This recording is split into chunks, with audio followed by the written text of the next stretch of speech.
Tennessee Mountains, man. Word association. Before we even go any further, man, this is it's a podcast, man, but we're doing a live podcast. I would say on one of the most exotic places I've ever done any type of interview, the Tennessee. What is it? Smoky Mountains. Where Smoky Mountains in Pigeon Forge, Tennessee. Why, how are we here, man? How are we here, man? Explain that to the people, man. Why are we here and what your vision was for this event. Well, I've been coming to Tennessee and Pigeon Forge for some years. I was raised in East Tennessee. Okay. My mom, all of her family is from Tennessee. So throughout the years, you know, from a young youth, I would always come up here. My family would just kick it. We'll get a cabin and we'll just like really bond. And I just started seeing like, you know, how much, you know, in the barber world, especially for owners, like we don't have a lot of friends. We don't have a lot of family because you're always being a leader or you're always being a owner of some type of like brand. So you don't necessarily really get an opportunity to kind of let your hair down and actually get replenished by other people who are just as accomplished, if not more, you know, things that you had never thought of even attempting, you know, they'll bring it to light. So what I realized is what my family would benefit from coming up to the mountains, I was just like, I think that would be a strong benefit for barber owners, you know what I'm saying?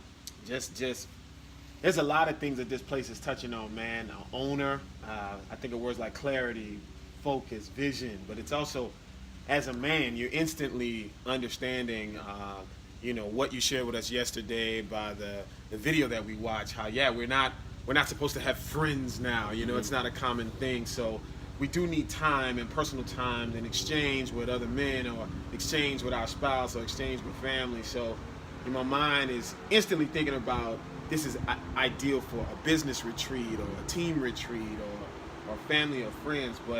And it's just a reminder that, you know, many of us live in cities, and this reminds you like this is a big world out here, man. It's expansive, it has variety, and for you to expose all of us to this, I think when we get back, we'll really wrap our mind around where we've been and what we are. So I thank you, man, for the invitation. Man, bless us. Thank you for coming, bro. To be out here, but there's a lot of people that know you, man, and there's a lot of people that need to hear what you understand.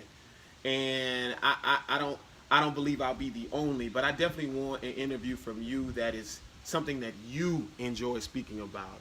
It doesn't even have to be absolutely about barbering. You are a barber, so barbers will feel this conversation, but your perception or your perspective, man, of what this industry in is a rare one.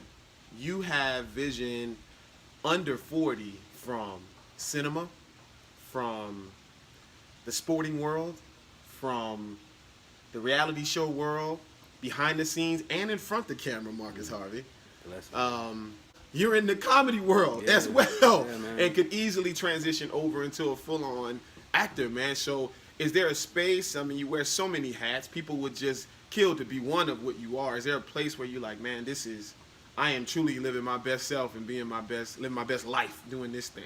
All of it. All of it. Like, I think that a lot of us as just, you know, we only got one life, you know what I'm saying? And some of the things that I might read in passing of, like, you know, people who are just very, very like multi-dimensional, you know what I'm saying? Like geniuses in other areas. Like, I'm not saying that I'm a genius in any other area, but I do know that genius is something when you apply direct, detailed attention on one specific area. That's how you become a genius.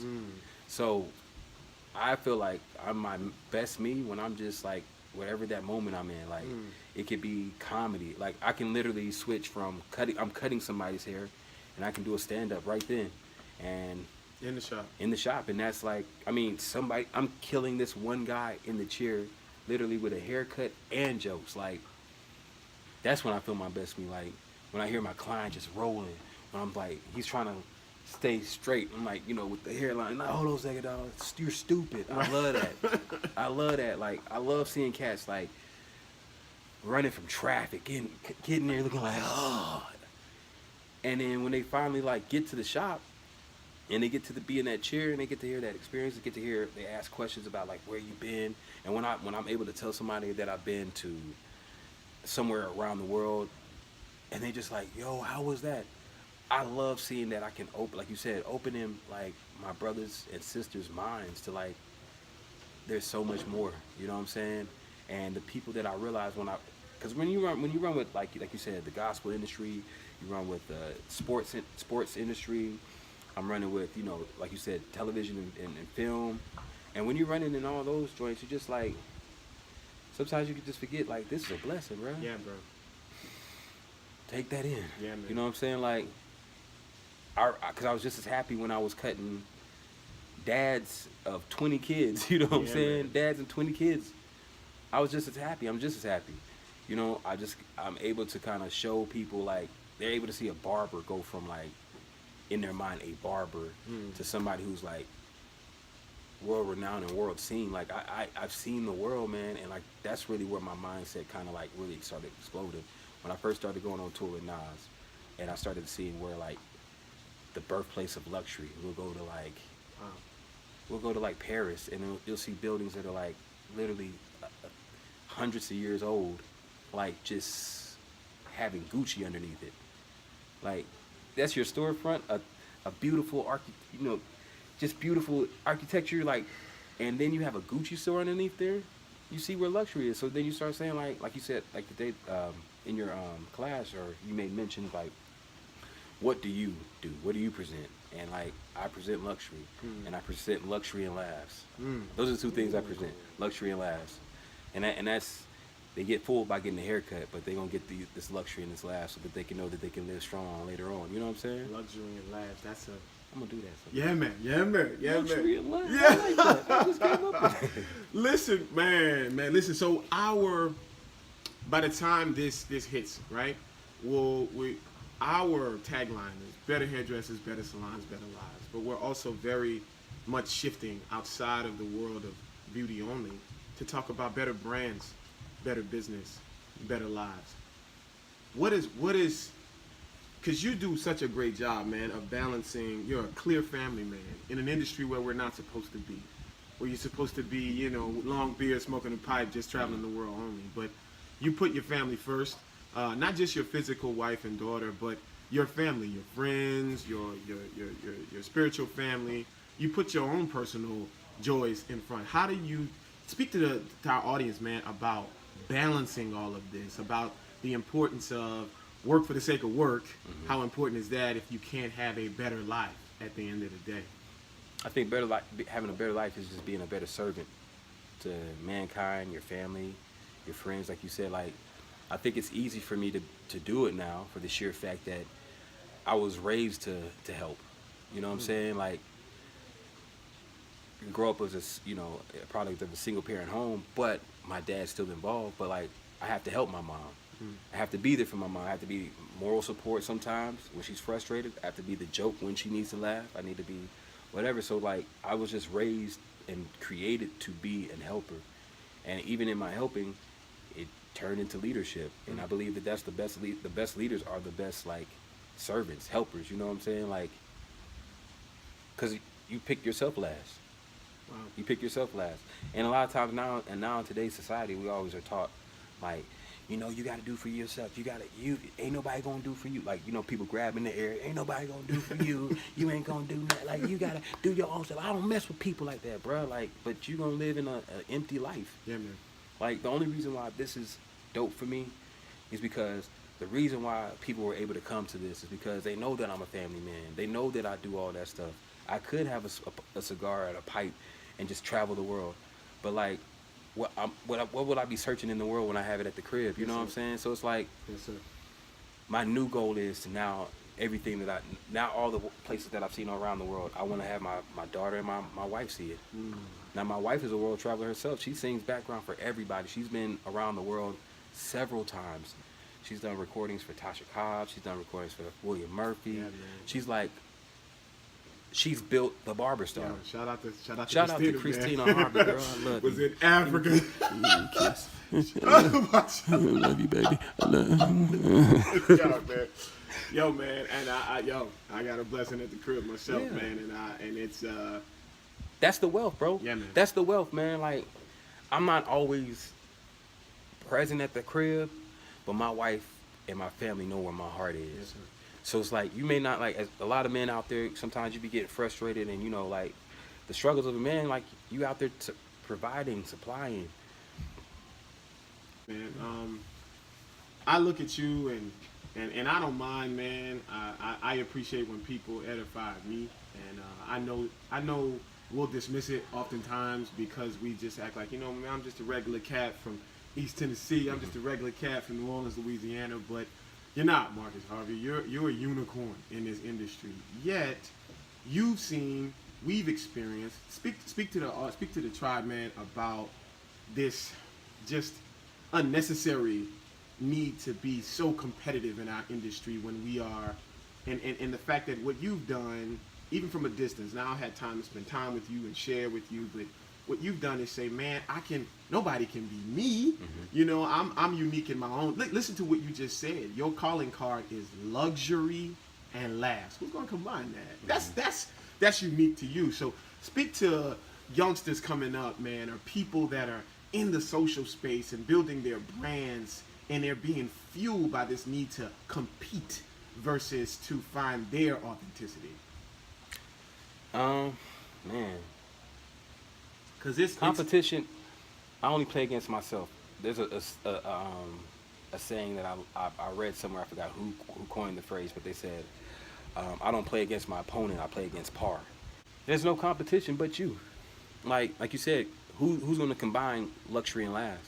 And even if they are, we're still in a real small window to where that's so detailed that I can share it with 100 people who are doing luxuries and last. Well, we were talking downstairs, just alone right now in Atlanta. Like, somebody's like, yo, how you keep throwing oops? Or I was like, I don't throw no oops no more. I'm only handing the rock off.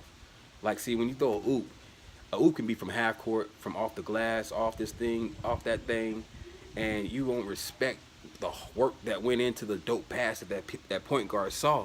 Wow. You know what I'm saying? Because he saw you cutting. You see a cat catch a oop, boom, yeah, pump the crowd, and then barely tap the guy who threw the oop. Wow. When you hand that rock off, I called the play, we call it an audible, it's coming to you right up the gut, boom. So there is no competition because we all on the same team. Wow. There's 4 million people in Atlanta alone. 4 million people. 4 million people. I'm not cutting 4 million people. I really just want to cut 50. I really want my clientele to just be a strong 100. Keep it 100. Yeah, man. Strong 100. Strong 100. Strong 100. I don't need everybody. And when you don't need everybody, you just need the people that you need. You're only, like I said, you're only competing against yourself. So what I look at it now is like, if I'm only competing against myself, I only need to make allies. Because That's a strong word, brother. allies, man. Allies. Something we would not hear typically in the beauty barber industry, but we're getting sophisticated, brother. To now we're looking for allies. Allies, man. Wow. Allies and partners, man. Wow. Allies and partners. Allies are the ones who gonna like, if you bomb on that person, we gonna bomb on you. Wow. Partners are like, that was his fault. Wow. I'll distance myself legally. But allies are like, we already made an agreement. Yeah, man. I can't pull out from Blood in, blood out. Blood in, blood out, bro. So let's just speak about now that we've got to elevate our mind on what team players do we really need, and how you're building the Marcus Harvey brand and the Barberstar brand, which is a lot different from building a barbershop team. And I think it's all kind of organically coming together, but now as a result of this and starting to see like this helped me just as much as it helped y'all, like, Yes, sir. because I got to see like your structure. I got to see like the things that you're capitalizing on, the things that you're like cultivating, bringing together, you know what I'm saying? So like you said, we said iron sharpens iron. So when we watched that TD Jakes interview, and TD Jakes said like you can't hire competition. We just got done talking about competition. Now there's still people who are going to compete against you, but you don't have to compete against them for the sheer fact that we're not in the same space. That's right. So like when you know that somebody's already competing against you, as you would say, like you can only hire fans. You know what I'm saying? Like fans of the Ravens, fans of the Patriots, because they're going blood in, blood out. Right. So when it just comes down to it, man, like I look at what's happening with the corporate world, how, you know, people are kind of coming in and like trying to add structure. They just see that was a weakness in the barber industry, hair industry. Most of the barbers and stylists, we probably all graduated. I graduated from high school. I did 2 years in college, but that's it.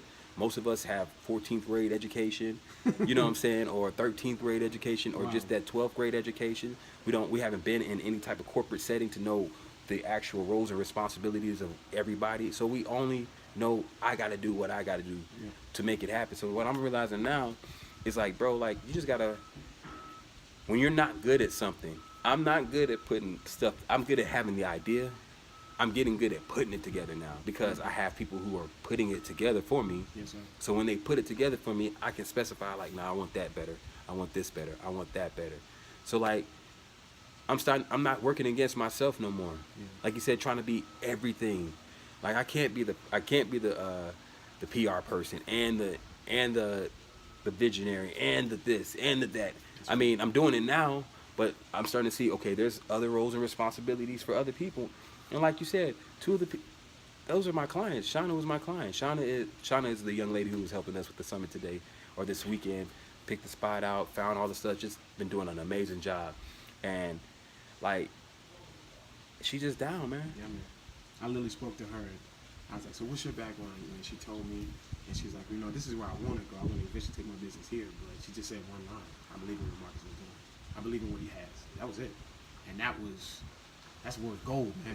That's worth gold to have folk that understand that. The other young lady, man, to the burn, burning the midnight oil. Where you about to go? Where you about to go, man, with the Marcus Harvey as a brand, the Musalair as a brand, the Barber Star as a brand, the Barber Summit as a, got a lot on your shoulders, brother.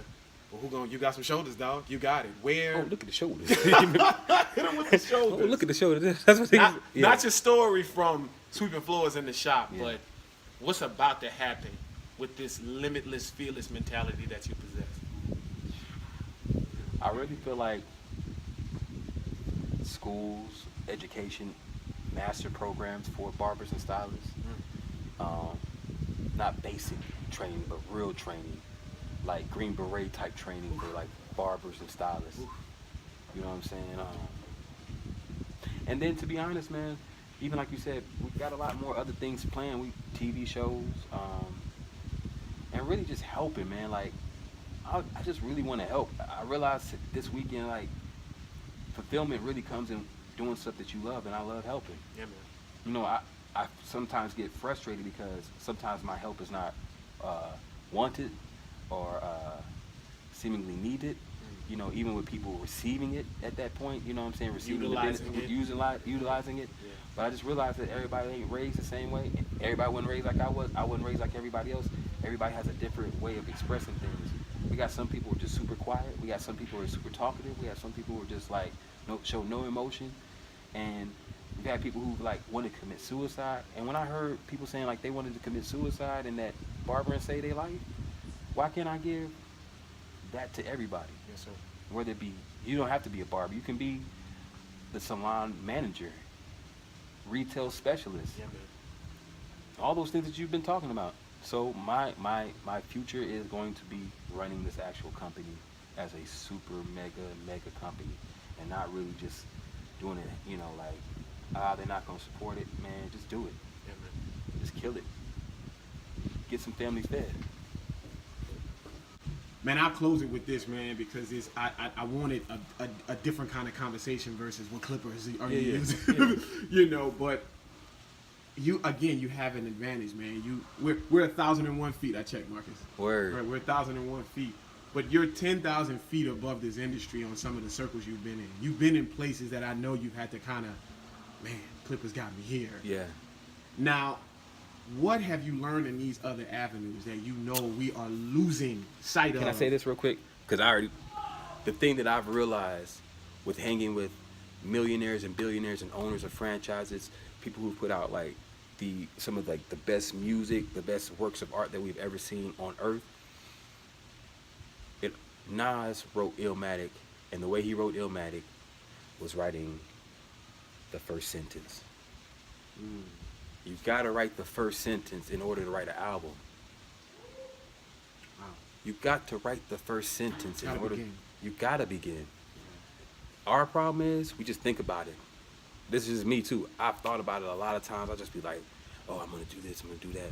But until you just try it and just put it out there and do it, learn from that. And then you'll be, just do it. There's people out here who are not as smart as you, who have the same, like I said, we only have 13th, 14th grade education, but a lot of the millionaires that I've met also have the exact same thing, 13th, 14th grade education. Maybe 2 years at a community college, found a niche, found an industry, got into that industry, allowed those people to like mentor them, train them, they found where their niche is in that industry, and they were able to cultivate what their blessings were in that industry. Same thing with us, man, like cultivate who you are. Get to it quickly. Like, let's just think of it like, we always say, man, if I could be 21 again. Let's just act like today is that day. You were born again today. Wow. You're born again today. You're born again today. So if you're born again today, you still have the same intellect that you had to go through all them years. So if you're 45 years old, you day one today with 45 years old experience. Today is the first day of the rest of your life. Today's the first day of the rest of your life. Yeah. And it sounds so cliche because so many people have said it, but if you just like slow down and think about that for a second, like, wow, today is the first day of the rest of my life. Yeah, so we were talking last night and just being inspired, talking to our people, talking to my brothers, man. Like, that's like, you guys were able to pull that out, but our whole mindset is like, we had a gentleman here who's had an amazing idea, amazing logo. He's had this joint for 7 years. 7 years. And everybody agreed here when they saw the design and the logo. I'm a bougie guy. Like, I'll let you know if that joint is, I'll just do that. Like, he had an amazing, dope concept, dope idea, and he hadn't done nothing with it in 7 years. So we sat down last night, and we're sitting down, and I was like, man, pull your computer out right now. We're going to get you started on just at least some of the foundation of it. Because, you know, sometimes we're like, I'm going to put it off. I'm going to get to it on Monday. I'm going to get to it on this day. I'm going to get to it on that. I'm going to start up tomorrow. We said, forget that. Start up right now. He started up a little foundation. He was trying, but what happened was our internet connection was bad, and it just clicked to me, man. It was buffering. It was buffering. And a lot of us would be done right now if we just stopped letting stuff buffer, bro. Get a better connection. We're just letting it buffer. Loading. Wow. Loading. Somebody said it wasn't gonna work. Buffering. It's gotta work. It's gonna work. No, it's not gonna work. I asked my cousin. He said it ain't gonna work. He said, why would anybody want to buy that? Oh, my cousin ain't got no job. That's why he said nobody want to buy that. Like, we buffering, dog. Stop buffering. Get your butt out of that network. Connect to the right network that has the proper strength to support your idea, your vision, and what you're searching for, and go find it. I'm out. Woo!